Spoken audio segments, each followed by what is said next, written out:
HMT watch ಕೇಳಿದಿರಲ್ಲ, ಯಾರಿಗೂ ಗೊತ್ತಿಲ್ಲ. ಇದು ಹೇಗೆ ಶುರು ಆಯ್ತು ಗೊತ್ತಾ? ಬನ್ನಿ ಹೇಳ್ತೀನಿ. 1947 ಅಲ್ಲಿ ಇಂಡಿಪೆಂಡೆನ್ಸ್ ಸಿಕ್ಕಿದ ಮೇಲೆ ನೆಹರು ಅವರು ಇಂಡಿಯಾದಲ್ಲಿ ಪ್ರೊಡಕ್ಷನ್ ಕೆಪಾಸಿಟಿನ ಜಾಸ್ತಿ ಮಾಡಬೇಕು ಅಂತ ಹೇಳಿ ಗವರ್ಮೆಂಟ್ ಅಂಡರ್ ಅಲ್ಲಿ machinery and tools manufacturing unit ನ 1953 ಅಲ್ಲಿ ನಮ್ಮ ಬೆಂಗಳೂರಲ್ಲಿ ಶುರು ಮಾಡ್ತಾರೆ. ಅದಕ್ಕೆ ಹಿಂದೂಸ್ತಾನ್ ಮಷಿನ್ ಟೂಲ್ಸ್ ಅಂತ ಹೆಸರಿಡ್ತಾರೆ. ಅದೇ HMT. Over the years watch ಇಂಡಸ್ಟ್ರಿಯಲ್ಲಿ ಒಂದು ದೊಡ್ಡ ಗ್ಯಾಪ್ ಕ್ರಿಯೇಟ್ ಆಗುತ್ತೆ. ಜನ ಅವರ ಲೈಫ್ ಸ್ಟೈಲ್ ನ ಅಪ್ಗ್ರೇಡ್ ಮಾಡ್ಕೊಳ್ಳೋಕೆ ಶುರು ಮಾಡ್ತಾರೆ. ಮತ್ತೆ ಕ್ವಾಲಿಟಿ ವಾಚಸ್ ಇಂಪೋರ್ಟ್ ಆಗ್ತಾ ಇತ್ತು. ಇಂಡಿಯಾ ಯಾವುದೇ ವಾಚ್ ಬ್ರ್ಯಾಂಡ್ಸ್ ಇರಲಿಲ್ಲ. ಸೊ HMT 1961 ನಲ್ಲಿ ಜಪಾನ್ ನ ಸಿಟಿಜನ್ ಅಂಡ್ ಕೋ ಕಂಪನಿ ಜೊತೆ ಟೈ ಅಪ್ ಆಗಿ HMT ವಾಚ್ ಮ್ಯಾನುಫ್ಯಾಕ್ಚರಿಂಗ್ ನ ಶುರು ಮಾಡ್ತಾರೆ. ಜಪಾನ್ ನ ಪ್ರಿಸೈಸ್ ಟೆಕ್ನಾಲಜಿ, ಟಫ್, ಡ್ಯೂರಬಲ್ ಮತ್ತೆ ಅಫೋರ್ಡೆಬಲ್ ಇದ್ದಿದ್ರಿಂದ HMT ವಾಚ್ ತುಂಬಾ ಫೇಮಸ್ ಆಗುತ್ತೆ. 90% ಇಂಡಿಯನ್ ಮಾರ್ಕೆಟ್ ಶೇರ್ ಇಂದ ಡಾಮಿನೇಟ್ ಮಾಡಕ್ ಶುರು ಮಾಡುತ್ತೆ. ಇವರ ಜಂತಾ, ಪೈಲಟ್, ಸೋನಾ ವಾಚ್ ಸೀರೀಸ್ ಇವಾಗ್ಲೂ ತುಂಬಾ ಫೇಮಸ್. ಬಟ್ 1991 ನಲ್ಲಿ ಇಂಡಿಯನ್ ಮಾರ್ಕೆಟ್ ಫಾರಿನ್ ಕಂಪನೀಸ್ಗೆ ಓಪನ್ ಆಗುತ್ತೆ. ಆವಾಗ ಇದ್ರ ಲೆಗಸಿ ಕಮ್ಮಿ ಆಗಕ್ಕೆ ಶುರು ಆಗುತ್ತೆ. ಮತ್ತೆ ಎಲ್ಲರೂ ಕ್ವಾರ್ಟ್ಸ್ ಟೆಕ್ನಾಲಜಿ ಅಂದ್ರೆ ಬ್ಯಾಟರಿ ಆಪರೇಟೆಡ್ ವಾಚ್ ಗಳಿಗೆ ಶಿಫ್ಟ್ ಆಗ್ತಾರೆ. ಇವರು ಇದನ್ನ ಬೇಗ ಅಪ್ಡೇಟ್ ಮಾಡಕ್ಕಾಗದಲ್ಲೇ ಸೇಲ್ಸ್ ಫುಲ್ ಡ್ರಾಪ್ ಆಗಕ್ಕೆ ಶುರು ಆಗುತ್ತೆ. ಕಂಪನಿ ಕಾನ್ಸ್ಟೆಂಟ್ ಆಗಿ ಲಾಸ್ ಅಲ್ಲಿ ಹೋಗಕ್ಕೆ ಶುರು ಆಗುತ್ತೆ.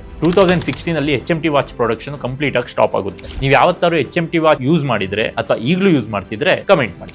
ಇದೇ ರೀತಿ ಇನ್ಸ್ಪೈರಿಂಗ್ ಬ್ರ್ಯಾಂಡ್ ಸ್ಟೋರಿ ಕೇಳಬೇಕು ಅಂದ್ರೆ ನನ್ನ ಸಬ್ಸ್ಕ್ರೈಬ್ ಮಾಡಿ.